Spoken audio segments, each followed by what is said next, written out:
VT respectively denote pressure, volume, temperature of two gases. ரெண்டு different case இருக்கு. ரெண்டுலயும் pressure, volume, temperature are equal. On mixing, new temperature and volume is temperature same, volume same.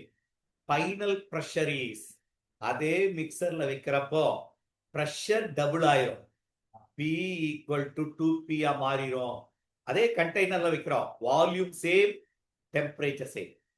Container சேமா இருக்குது, சரி ரெண்டையும் ஒரே case ஒரே container ரெண்டையும் போட்டு அடைச்சிடுறேன். அப்போ வால்யூம் மாறாது. இதுல ஒரு வேர்ட் சொல்லிட்டா, டெம்பரேச்சர் ரிமைன் சேமா இருந்தா pressure will be 2P double ஆயிரும். ஏன்னா இந்த பிரஷர் சேஞ்ச் ஆயிரும். இது பார்ஷியல் பிரஷர் நம்ம சொல்லுவோம். பார்ஷியல் பிரஷர்ல total pressure will added up when you are not changing volume or temperature. So the answer is pressure will be double.